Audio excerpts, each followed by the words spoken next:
Recording studio Rampatti.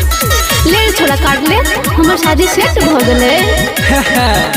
गे तोर शादी सेट भेलो बर्बादी छौ। हे ओहन सन कुछो नहीं करिए। सुन न जाई माला के बेरी करबौ नहीं हो गे देरी।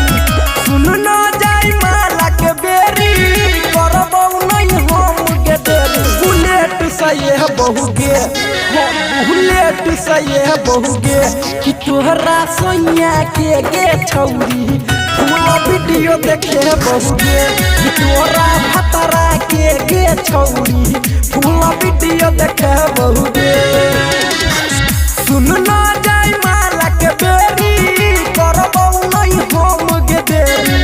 सुन न जाई माला के बेरी करबौ नहीं हम गे देरी। बुलेट सये बहु गे बुलेट सये बहु गे कि तोहरा सैया के गे छौरी फूला वीडियो देखे बहु गे कि तोहरा भतरा के गे छौरी फूला वीडियो देखे बहु गे।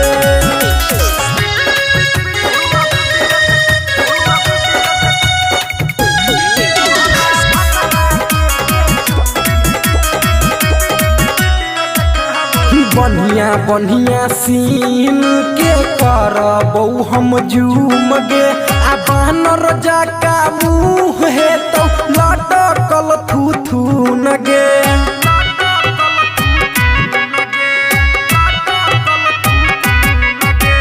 बढ़िया बढ़िया सीन के करबौ हम जूम गे आ बानर जका मुँह हे तो लटकल थू गे।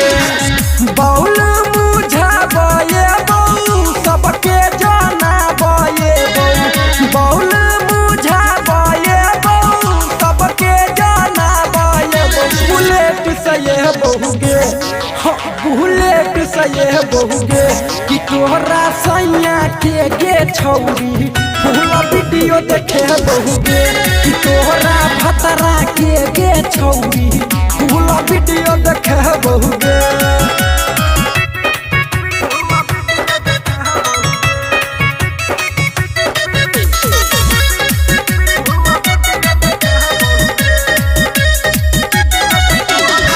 Recording studio Rampatti.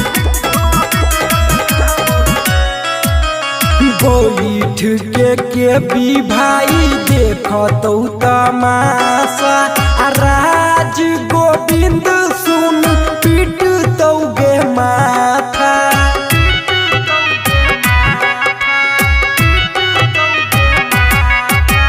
बैठ के भी भाई देखतौ तमाशा आ राज गोविंद सुन पीटतौ गे माथा। पंकज छौ बिगड़ल यासिक लहजे तौ तोरा नासिक।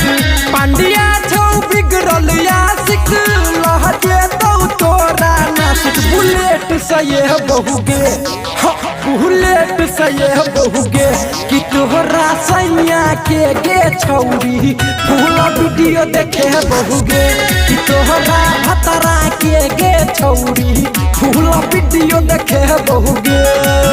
बियाह तो बियाह रह जेतौ बुझली गे छौरी।